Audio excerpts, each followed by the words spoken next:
जय भोलेनाथ। नमस्कार, हर हर महादेव। स्वागत है आपका आपके खुद के YouTube चैनल पर जिसका नाम है चाचा के फैक्ट्स। मेरा नाम नितिन है। आप पहली बार आए हो, आपको नहीं पता था सच्ची में मैं यहाँ क्या परोसता हूँ, मैं हूँ कौन ये भी नहीं पता। चलो बताता हूँ। नाम नितिन है और आप एक ऐसे चैनल पर आए हैं जो कि वास्तव में आपका खुद का अपना है। मुझे तो ये मानिए आप सबने यहाँ रखा हुआ और मैं वो काम कर रहा हूँ। ठीक है, मैं यहाँ से क्या परोसता हूँ, मैं यहाँ से फैक्ट्स बताता हूँ, ईश्वर से जुड़े चमत्कार बताता हूँ, रोचक पौराणिक कथाएं बताता हूँ और बात करता हूँ मैं तीसरी शक्ति की। उनके कुछ ऐसे प्रकोप जो लोगों ने अपनी पर्सनल लाइफ में एक्सपीरियंस करे हैं, उन्हें मैं यहाँ कहानी के माध्यम से समझाता बताता हूँ। आज की जो कहानी है बहुत कमाल है। भगवान श्री विष्णु और महादेव एक दूसरे को ये मानिए अपना गुरु मानते हैं, लेकिन बहुत सारे ऐसे सवाल हैं जो कि इस कहानी के माध्यम से मैं प्रूव करके आपको उसके आंसर्स बताऊंगा। ध्यान से सुनिएगा और सच बता रहा हूं, जब कहानी का एंड होगा ना तो एक ऐसी बात आपको पता चलेगी जो अभी तक नहीं पता थी। क्या है वो बात, कहानी के अंदर बताऊंगा, अभी नहीं। फिलहाल चैनल का इंट्रो, उसके बाद आकर शुरुआत करता हूं। और आपको कैसी लगी प्लीज़ मुझे बताइएगा, लिखिएगा अपना नाम अपनी जगह, लेकिन उससे पहले हर हर महादेव, जय श्री विष्णु और आपके बारे में जो आप कहना चाहते हैं, मेरे बारे में जो आप कहना चाहते हैं, अपने इस चैनल के बारे में। फिलहाल इंट्रो, उसके बाद शुरू करता हूँ। जय भोलेनाथ।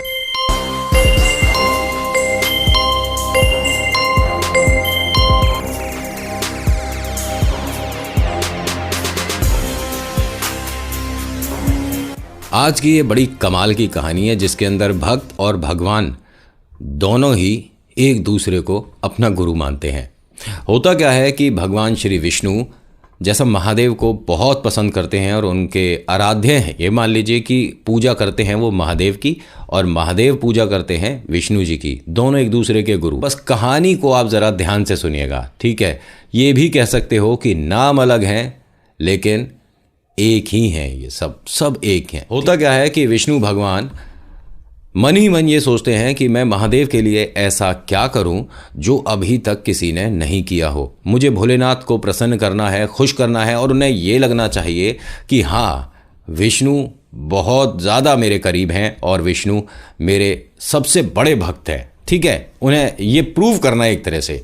तो विष्णु जी ने बहुत बहुत सोचा और उन्हें ये लगा कि अभी तक भोलेनाथ को जैसे लोग जल अर्पण करते हैं, दूध अर्पण करते हैं और साथ ही साथ धतूरा, ठीक है, वो अर्पण किया जाता है शिवरात्रि पर, आप सभी ने देखा भी होगा और करा भी होगा।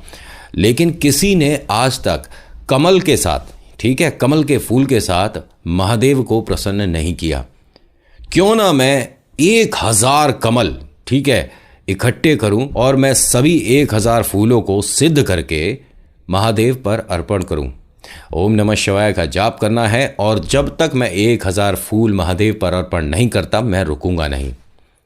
यहां कुछ इन्होंने अपने लिए शर्तें बनाई। पहली शर्त यह कि मैं इसमें भगवान की भूमिका में पूजा नहीं करूंगा, यानी मैं भक्त और मानव बन के, ठीक है, इंसान का रूप लेकर भोलेनाथ को प्रसन्न करूंगा। ठीक है, इसमें मैं अपनी दिव्य शक्तियों का प्रयोग नहीं करूंगा, वरना विष्णु तो विष्णु है, जो चाहिए वो सामने उनके प्रकट हो जाएगा। ठीक है, इसीलिए उन्होंने कुछ शर्तें रखी अपने लिए और मैं हर उस पुष्प को भोलेनाथ को अर्पण करने से पहले खुद मंत्रों से उसे मैं शुद्ध करूंगा और उसे मैं महादेव के लायक बनाऊंगा, ये भी कह सकते हो। अब इनके लिए ये शर्तें आप समझ ही चुके हैं। बड़ी मुश्किल है, 1000 कमल के फूल इकट्ठा करना ही बहुत बड़ी बात होती है, क्योंकि आपने भी देखा है एक तालाब में कितने मिलेंगे और क्या ऐसे तालाब आपको मिलेंगे और जो जगह चाहिए क्या वो जगह मिल पाएगी जहाँ पर बैठकर आप पूजा कर पाएंगे, जो कि लोगों का आना जाना उधर ना हो और कोई आपको पूजा करते में ना देखे, किसी भी पशु पक्षी का भी उसमें हस्तक्षेप ना हो। ठीक है, प्रॉब्लम नहीं आनी चाहिए जब पूजा करनी है, ये मान लीजिए। अब इन्होंने मानव रूप लेने के बाद बहुत जगह ढूंढना शुरू करा कि कौन सी ऐसी जगह है जहां पर मुझे 1000 फूल आसानी से मिल जाएंगे। कुछ शर्तें ये भी थी कि वो सभी फूल ताज़े होने चाहिए और कमल ही होने चाहिए और मुरझाने से पहले महादेव पर अर्पण करना है। जब बहुत ढूंढा तकरीबन ये भी मान सकते हो कि 3 या 4 साल लगे उन्हें वो जगह ढूंढने में जहाँ पर बैठकर उन्हें पूजा करनी है। अब महादेव यहाँ उन्हें देखकर, उनकी भक्ति देखकर बहुत ज़्यादा वैसे ही प्रसन्न थे। भोले बाबा तो बहुत जल्दी प्रसन्न हो जाते हैं, आपने थोड़ा सा उनका गुणगान करना है और महादेव आपकी तरफ। ठीक है। अब होता क्या है कि विष्णु जी ने एक बहुत प्यारी सी जगह तालाब के किनारे ढूंढ ली। ठीक है। और इस तालाब में तकरीबन तकरीबन 1000 फूल ही थे कमल के। अब इन्होंने जब गिना तो इन्होंने कहा कि ये मानो कि ये जगह मेरे लिए ही थी, और अब महादेव यहाँ पर कैसे आएंगे, मैं कैसे पूजा करूँगा। अब विष्णु जी ने मुल्तानी मिट्टी से, ठीक है, वहाँ पर एक जगह मुल्तानी मिट्टी मिली थी, चिकनी मिट्टी भी बोल सकते हो आप, उससे शिवलिंग बनाया। और मतलब भाई भगवान हैं लेकिन इंसान के रूप में है, तो जानते तो बहुत कुछ है कि कौन सी दिशा में कैसे बैठना है, कौन सी दिशा में बैठकर पूजा होती है, किस तरह से फूल अर्पण करने होते हैं। ठीक है। मतलब ज्ञानी तो वो हैं ही, मानव रूप में आए हैं तो क्या हो गया, है तो विष्णु। अब विष्णु जी ने 1000 फूल कमल के इकट्ठे कर लिए। ठीक है। उन्हें अच्छे से साफ करके, मतलब फूलों को नहला धुलाकर महादेव लायक बनाने की पूरी कोशिश कर रहे हैं।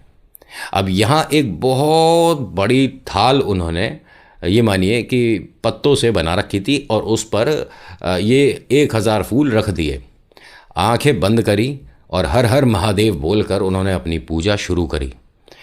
अब शिवलिंग पर एक एक फूल मंत्रोच्चारण करके चढ़ा रहे हैं। महादेव प्रसन्न हो रहे हैं, और महादेव को प्रसन्न होता देख सभी देवी देवता विष्णु जी की तारीफ करने लग जाते हैं कि भाई ये कमाल कर रहे हैं, क्योंकि ऐसा अभी तक तो हुआ नहीं। जिसने भी महादेव को ये मानिए कि कुछ भी अर्पण किया है तो वो धतूरा, सबसे बड़ी बात, या जल चढ़ा देते हैं या दूध अर्पण कर देते हैं। ये कमल के बारे में कैसे सोचा। ठीक है। बेल पत्ते होते तो समझ भी आता था, लेकिन कमल, और महादेव इससे प्रसन्न हो रहे हैं, कमाल की बात है। अब वो हर फूल को चढ़ाने से पहले मंत्रोच्चारण करते थे, ओम नमः शिवाय बोलते थे और अर्पण करते थे। महादेव धीरे धीरे प्रसन्न होते जा रहे हैं, लेकिन जब तकरीबन 992 फूल अर्पण हो गए, 992, तो महादेव ने सोचा कि यहाँ थोड़ा विष्णु के साथ में मजाक करता हूँ। भाई भक्त और भगवान का एक अलग ही ये कहते हैं संबंध होता है। ठीक है। तो महादेव ने विष्णु जी को ये मानिए परेशान करने के लिए वहाँ उनके पास पहुँच गए जहाँ वो पूजा कर रहे थे।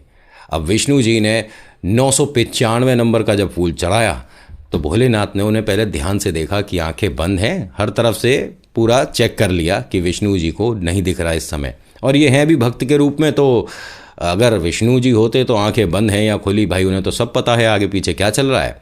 लेकिन ये भक्त हैं और ये मतलब 1% भी अपने साथ दिव्य शक्ति लेकर नहीं बैठे हैं कि पूजा करूंगा तो मैं इंसान रूप में ही पूजा करूंगा, अपने साथ अपनी किसी भी शक्ति का इस्तेमाल नहीं करूंगा।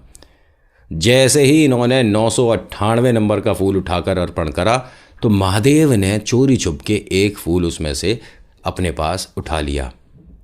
999 नंबर का उन्होंने फूल जब अर्पण करा और बात आई 1000वें फूल की, तो जैसे ही वो ढूंढने लगे तो उस थाली में एक भी फूल नहीं बचा था। उन्होंने खूब कोशिश करी, आंखें बंद हैं, खोल नहीं सकते, कहीं उठकर जा नहीं सकते, किसी से मदद मांग नहीं सकते।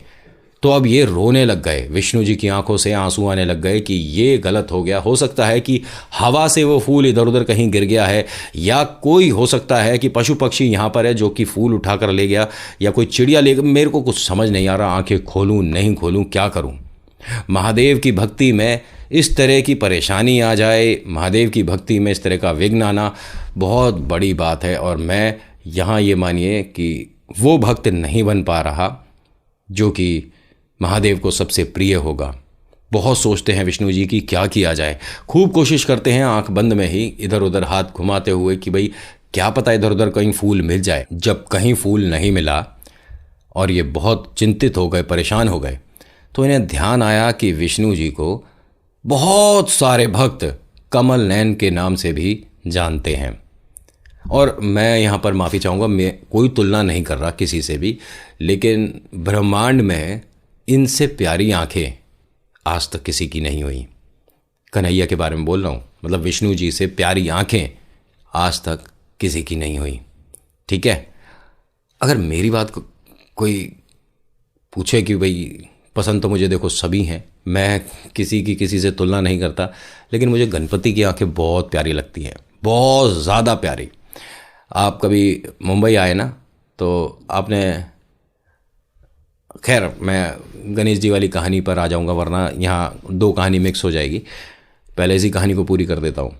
अब होता क्या है, जब उन्हें ध्यान आया कि मुझे कमल नयन कहा जाता है तो उन्होंने अपनी एक आंख निकाल कर महादेव पर अर्पण कर दी कि ये भी तो कमल है।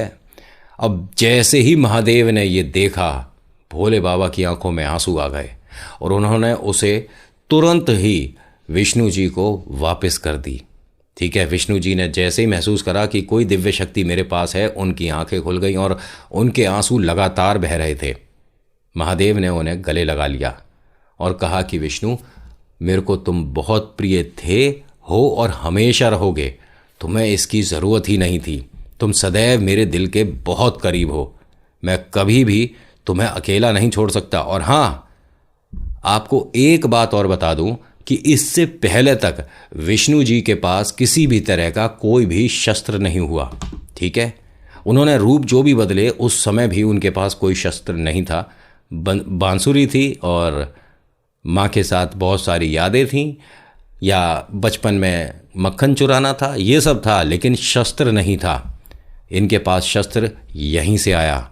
महादेव ने जब उन्हें ये वरदान दिया कि मैं हमेशा तुम्हारे साथ रहूँगा, कभी भी कोई भी विपदा आएगी तो वो पहले मुझसे टकराएगी, और उन्होंने अपने आप को सुदर्शन चक्र में तब्दील कर दिया, अपने आप को बदल दिया महादेव ने, और विष्णु जी की उंगली पर विराजमान हो गए। इसीलिए कहा जाता है कि गलती से भी महाभारत के समय अगर सुदर्शन चक्र विष्णु जी छोड़ देते तो महाभारत का युद्ध कुछ ही सेकंड भर का था, क्योंकि वो सुदर्शन चक्र खुद भोलेनाथ हैं। तो खैर, आज की कहानी में इतना ही। ये आज की कहानी आपको कैसी लगी? छोटी सी थी लेकिन मुझे बहुत प्रिय है कहानी, और जिसमें महादेव है और आप तक लानी है तो वो तो ज़रूरी है। आप जानते हो कि मैं भोले का चेला हूँ और मैं ऐसे ही बात करता हूँ। बहुत से लोग इस बात को ये कहेंगे कि आपको श्री भोलेनाथ बोलना चाहिए, जय भोलेनाथ महादेव। मैं भाई भोले बोलता हूँ ना, तो भी वो मेरी सुनते हैं, और इतनी सुनते हैं कि मैं किसी दिन आपको वास्तव में कुछ ऐसी चीज़ें दिखाऊंगा, बताऊंगा जो आपने अभी तक YouTube पर नहीं देखी होगी। और हाँ, एक मेरे को किसी ने सवाल भेजा था कि नितिन, आप जैसे बहुत ज़्यादा भोले बाबा को मानते हो और आपने एक कहानी में ये भी बोला है कि मेरा जीवन इन्हीं की वजह से है, तो क्या ये सच है? बिल्कुल सच है, और ये तब की बात है जब मैं अमरनाथ गया था। ये मानिए कि वहाँ जीवन ख़त्म हो चुका था, लेकिन क्योंकि वहाँ भोलेनाथ हैं और भोलेनाथ मेरे साथ हैं, तो वापस, खैर इस कहानी पर आऊँगा, बाद में बताऊँगा ये वाली कहानी। तो खैर, आज की कहानी में इतना ही। आज की कहानी आपको कैसी लगी मुझे बताइएगा ज़रूर। अच्छी लगी तो प्लीज़ लाइक करिएगा, शेयर करिएगा, सब्सक्राइब करिएगा चैनल को, और अपने दोस्तों के साथ जब आप शेयर करते हैं तो बताइएगा कि आपका चैनल है, किसी नितिन का नहीं। ठीक है, क्योंकि अपने चैनल को आप ही लोग आगे लेकर जाएंगे, मैं अकेला तो कुछ कर नहीं सकता। So thank you so much for watching. मेरा नाम नितिन है। मुलाकात करूँगा आपसे एक अगली वीडियो में। हर हर महादेव, जय भोलेनाथ। धन्यवाद।